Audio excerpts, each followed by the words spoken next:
Color TV. Color TV, Machiegni Pacho, ma e odwa.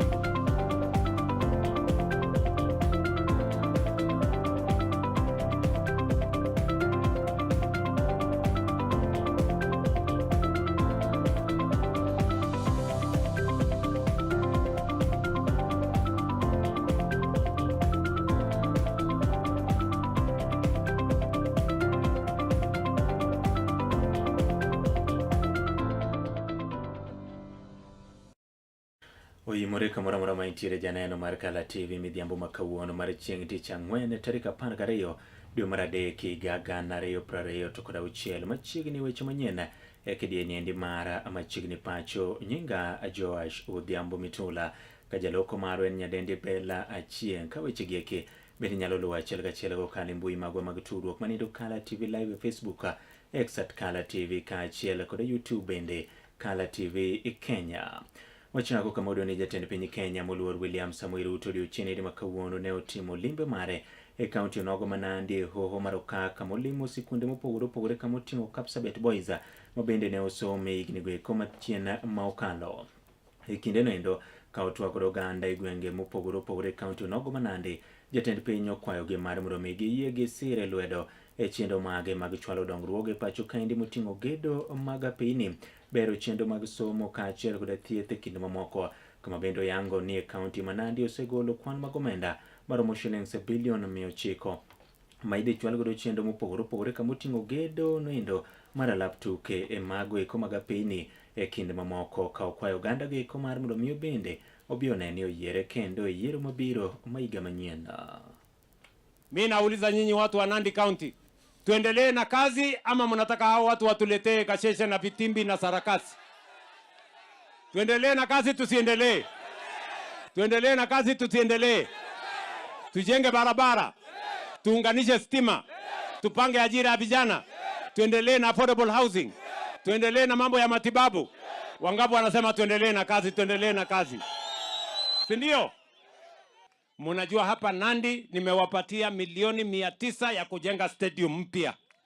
Na vile vile barabara zenu, kuna barabara mumetuuliza na nimewapatia pesa shilingi bilioni 5 ya kwanza ya kutengeneza hizo barabara. Ile yote ilikuwa imekwama, barabara zenu zilikuwa zimekwama hapa Nandi County, tumeweka pesa ya kuzikwamua, na vile vile barabara mpya ambayo tumewapatia kilomita 250 barabara mpya hapa Nandi County. Nyinyi mnanielewa? Na tumekubaliana na hao wabunge wenu na governor na senator na mama county ya kwamba kazi ya kufuatilia hizo barabara sasa ni kazi yao. Mimi nimeleta contractor, mimi nimeweka pesa, kazi yao ni kuhakikisha kwamba hiyo barabara imetengenezwa. Wewe mwananchi wa hapa Kapsabet, mwananchi wa Nandi County, kama vile wananchi wote wa taifa letu la Kenya, uko na nafasi sasa ya kulipiwa gharama ya hospitali na serikali ya Kenya, kwa sababu niliwaambia tutakuwa na mpango, na hiyo mpango iko tayari na inawafikia Wakenya wote. Tumesema hatutaki tena mambo ya matibabu iwe ni starehe ya matajiri na wale wako na uwezo. Mambo ya matibabu iwe ni haki ya kila Mkenya. Ekindo noendo bende ochingo no osingo ni chendo go eko mag somo gin mago eko makoridhi berie pacho kaendi to moloyo mago eko mag kuonde tiegruok mag tije lwedo makoro duoko omenda ma bende koro ichulo piny kawuok e shillings 100,000 gi wiye nyaka 60,000 gi wiye, moyango ni mano indo koro ber kendo dhi miyo ji mathoth yudo tiegruok mag tije lwedo mar mondo mi okony e gero piny Kenya, kaachiel bende koda neno ni nitiere jotich moromo mantiere koda lony mopogore opogore. Bende okawo thuolo mar seyo josiasa ma bende kwede e pacho kaendi ka oyango ni josiasa ma kamago onge kod ber ne oganda jo Kenya ka opogore koda thuo oganda kaluwore koda dhoudi ma bende giwuokie e kinde chendo moko ma oyango ni ok ni kare, kendo en ema koro romo mar mondo mi ochak otel ne piny Kenya e tielo machielo. We are reducing the fees for our TVETs from 105,000 to 67,000. We are expanding scholarships. We are expanding access to Higher Education Loans Board. And I'm happy that the Chair of Education is here so that you can meticulously look at the funding for our education, because in the scheme of things, the education of the people of Kenya, the empowerment of our human capital is the single most important assignment we have as citizens and as a government. Right from primary school through secondary school, to our TVETs, to our universities, and we even want to raise the bar so that we can get the human capital for us to be able to move our country to the next level. It is a fact that there is no nation that can grow beyond its capacity to think. Therefore, we must have more thinkers, we must create new knowledge, and that is how we are going to move Kenya to the next level. Tumekubaliana ya kwamba Kenya hii hatutaki siasa ya ukabila, hatutaki siasa ya migawanyiko, hatutaki siasa ya ubaguzi. Sisi tumeunganisha Kenya iwe moja, na hiyo ni kazi yangu kama kiongozi wa taifa letu la Kenya. Ndio munaona tumekubaliana chama ya UDA na Kenya Kwanza, tumekubaliana na chama ya ODM ya kwamba tutaketi chini, tutaongea, tutapanga coalition ya kutengeneza serikali ya 2027 ambayo italeta Wakenya wote pamoja. Nyinyi watu wa Kapsabet mnasema tuungane ama tutengane? Kule kakipanga ndano kai koroni. Tuunganishe iwe moja. Tuunganishe iwe moja. Kwa hivyo nyinyi watu wa Jepterit mnasemaje?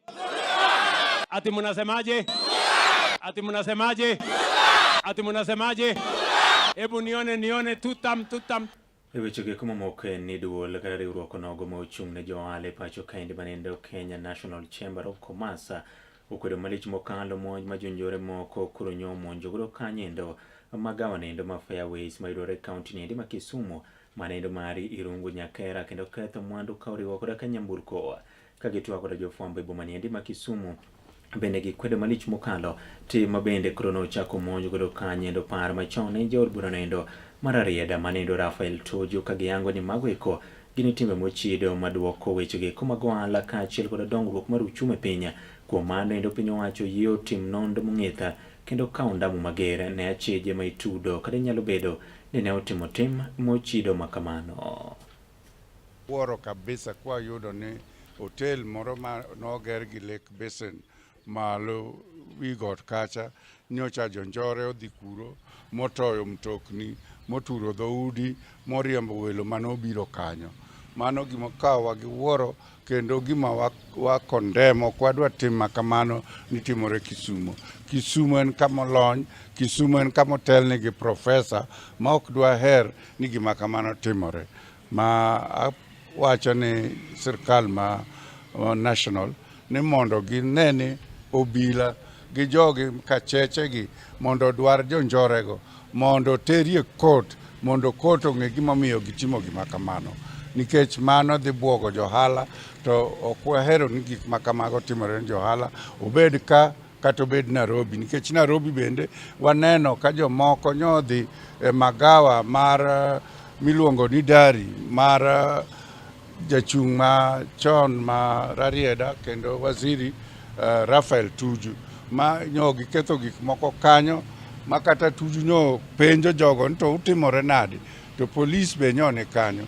Koro mago gik mabuogowa to nikech higa mabiro wadhi e yiero to kaka wadhi e yiero ni ok wadwa ni wadhi e yiero ka nitie hooliganism, ka nitie jonjore ma timo gik magihero kamoro amora sa asaya magihero.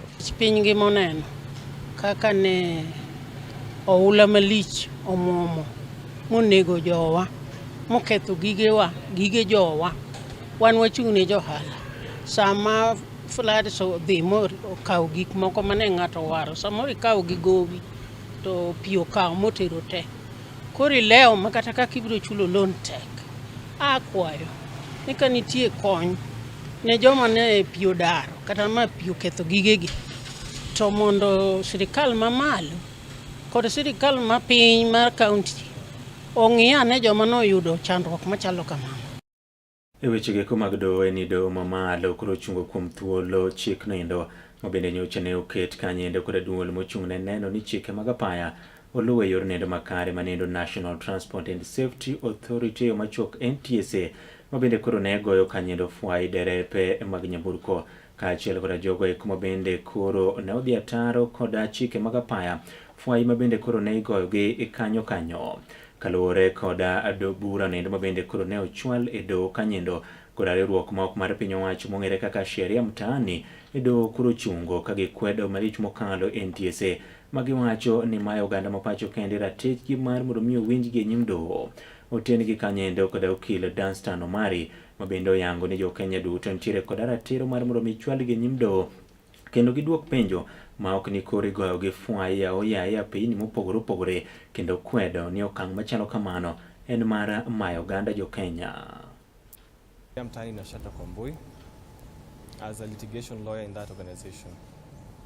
So Sheria Mtaani, upon being instructed by members of society, petitioned the High Court sitting at Nairobi. And this morning, the High Court was pleased to grant orders in the form of conservatory orders, barring the NTSA from implementing the system, rolling it out, or in any manner imposing any fines whatsoever on any Kenyan with regards to the cameras and the systems that they had put up on highways.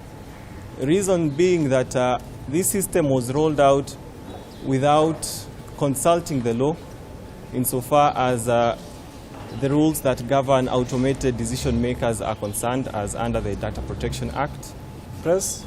Sheria Mtaani Nashadra Kwambui is a non-governmental organization that promotes accountability, good public governance, and proper institutional governance.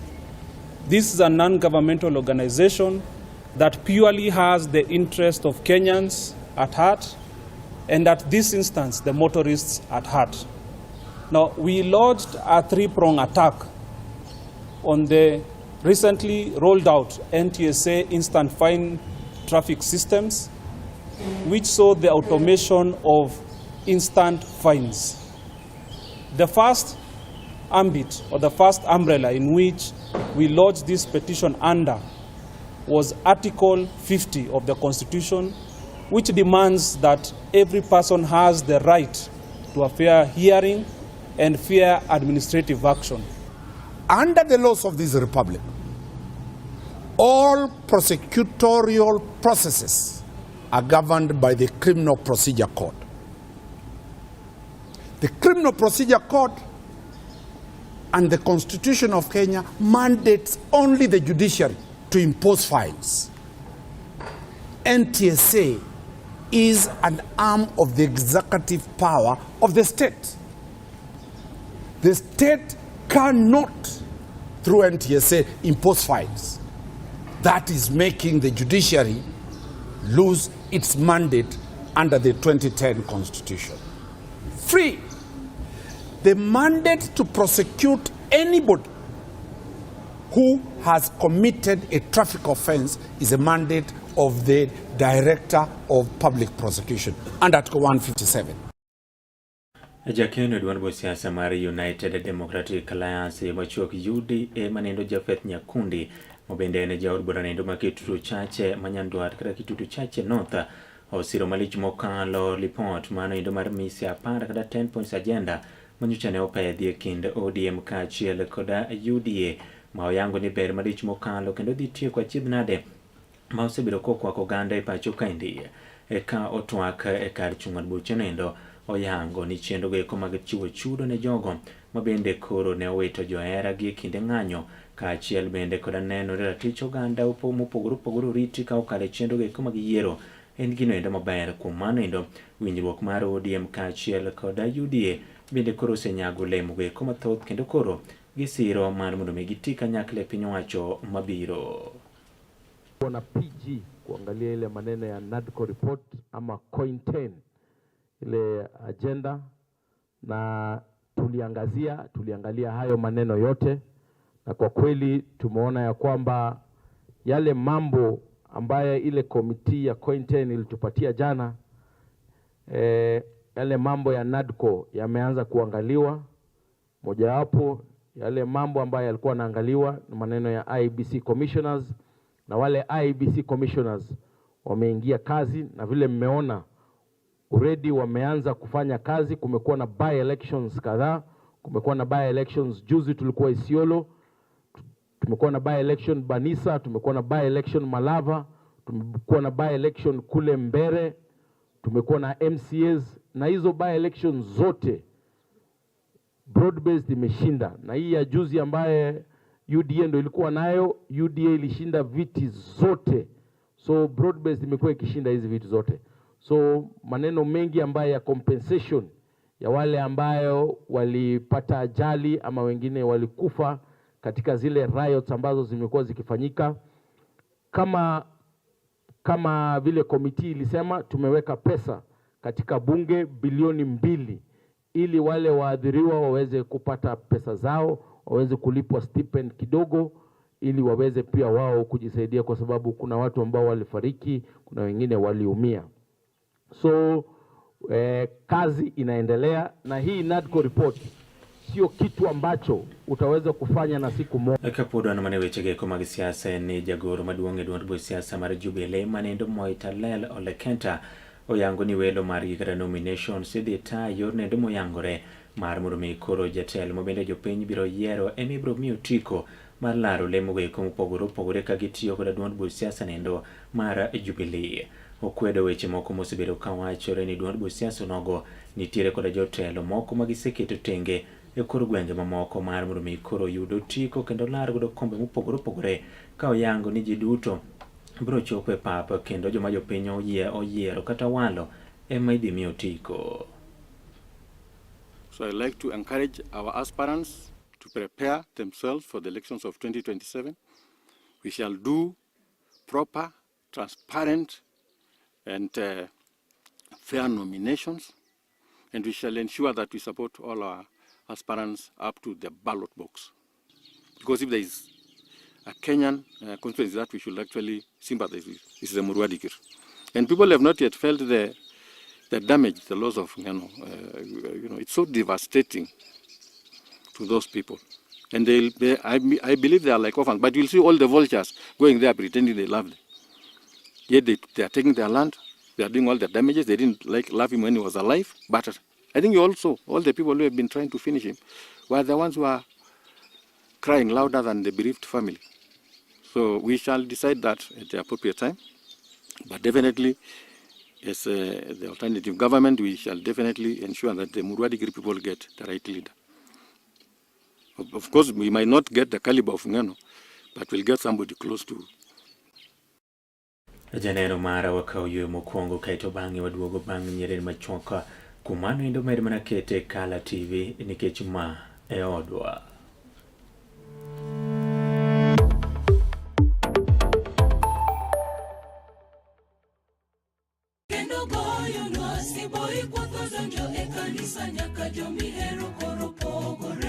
En gino makare mar chako odiochieng' gi ruoth.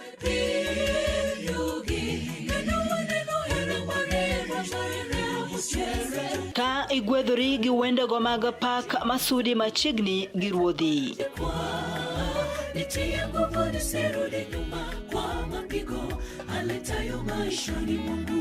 Bende wakelo ni jipo mag muma koda puonjruok mar leson ma itayi gi Pastor Charles Odinde.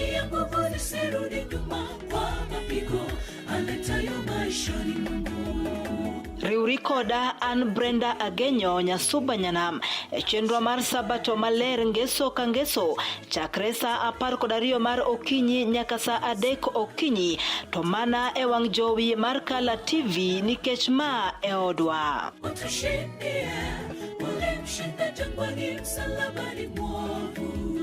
Get ready to elevate your business and any other commercials when you advertise with us. We are not just a channel.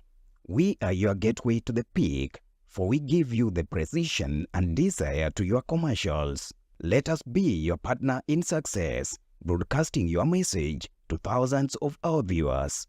Contact Kala TV today and let's make the magic together.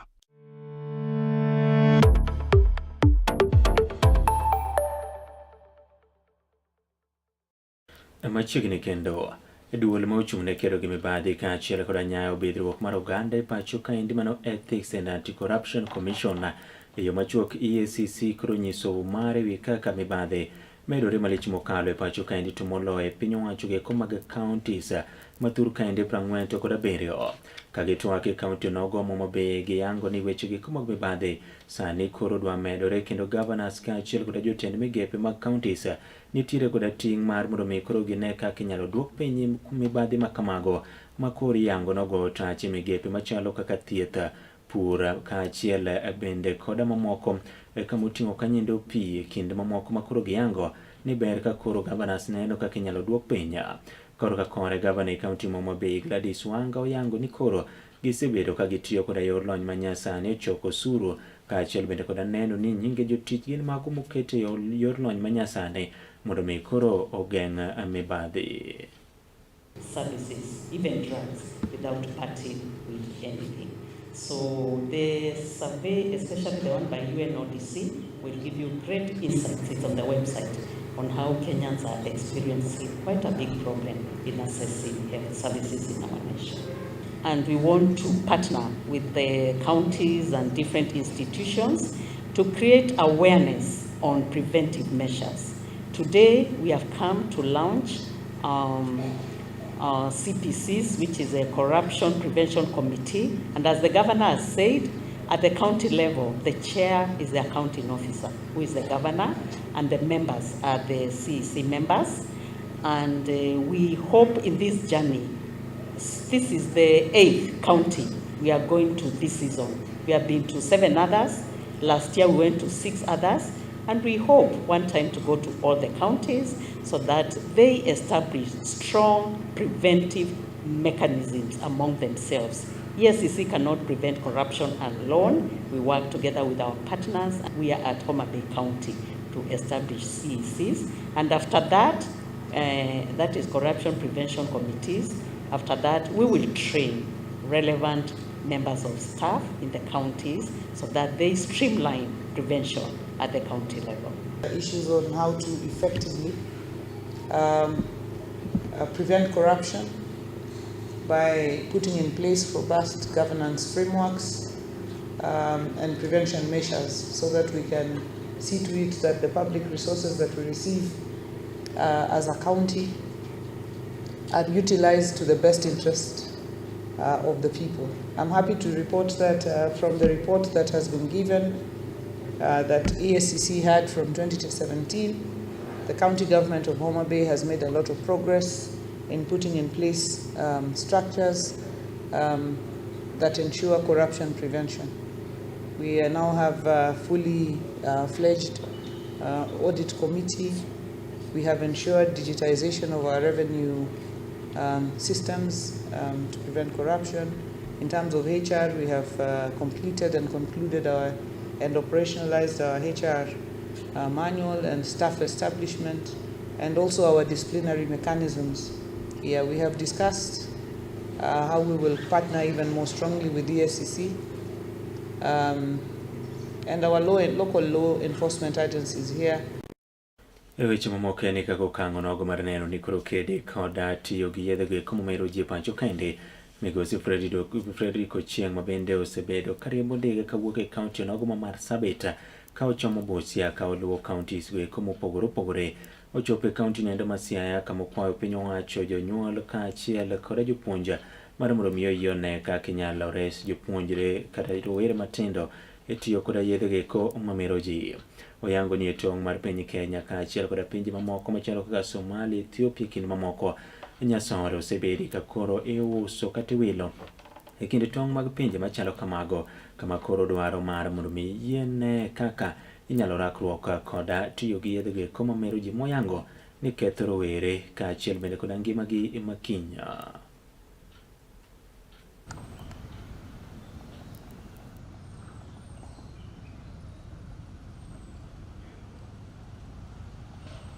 Naitwa Frederick Ochieng', mzaliwa wa Siaya County, mkazi wa kule Marsabit County. Hii kampeni juu ya mazisho juu ya miadarati kwa jamii zetu hasa vijana wetu nilianza mwezi jana tarehe 2 kule Moyale County, Moyale Marsabit Sub County, na nilichagua kuchukua Marsabit sub county kule Moyale hadi Busia, kwa maana niliona mpaka zetu ndio inaleta miadarati mingi katika taifa letu la Kenya, kwa maana taifa letu ni nchi ambayo ina sheria. Hawezi pata hizi miadarati kama bangi zinakuzwa huku katika taifa letu, inakuzwa katika taifa ngeni na taifa jirani ambazo zinapata kuingia huku. Noah Onyango, I'm senior master and I'm also in charge of guidance and counseling. We have one problem. Drug and substance abuse is a problem. It is a problem. There are students, many who are actually using drugs. But the problem with them is that they don't open up. None of them will open up and come for counseling. So as a school, we are grateful for your coming because we think that there is going to be an improvement.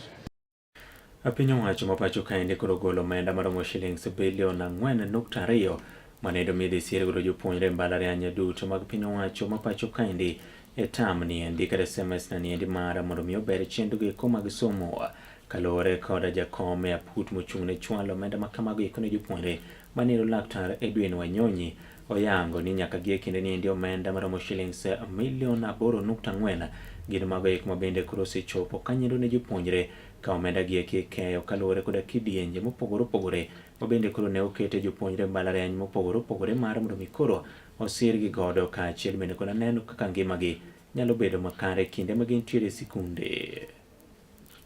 We have received 4.2 billion shillings that is supposed to basically support the scholarship. Until now, this means that the first quarter of the year 2025-2026, second quarter and the third quarter will have been completely paid in terms of scholarships to universities, and therefore we will only be remaining with one quarter to the end of the financial year. This week, all the universities will be able to receive the 4.2 billion in terms of disbursements to them. We have already begun the slow process of disbursements, but by the end of the week, all the universities shall have received all the disbursements. Which means that in terms of keeping with the timelines for the financial year, we are up to it. As we do this also, we know we have a financial gap. And we are continuing to engage the National Treasury through our line ministry, the Ministry of Education, and Parliament. As you know, we are in the season of revised budget. We have also put in a budget proposal to revise an additional request of funding to the public universities. As in terms of what's outstanding to them, we have an outstanding in terms of resource requirement versus resource allocation. We have a deficit of about 12 billion. We expect that during this process of revised one, this will significantly reduce. And so that is the process we are undergoing through. And so as a universities fund, we are doing everything possible to make sure that the students, as they join the university, that they have everything ready. And we are working through the universities that in terms of the university access to both the funds and data that we are aligned. Today we are here with the technical teams from all the public universities to discuss about their preparedness and how they need to be reporting on the scholarships, funds that they receive, and the returns portal, how we receive the returns from the universities.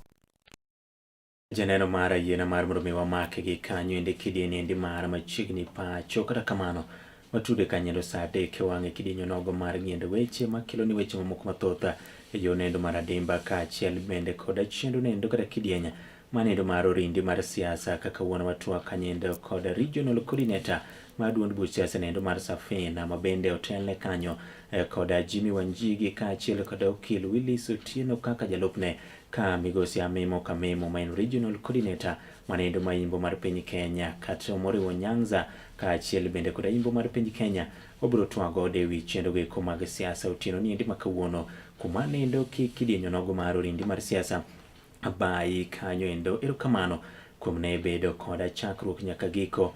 Nyinga Joash Odhiambo Mitula kajaloko marwa en nyadendi Bella Achieng' oriti masani.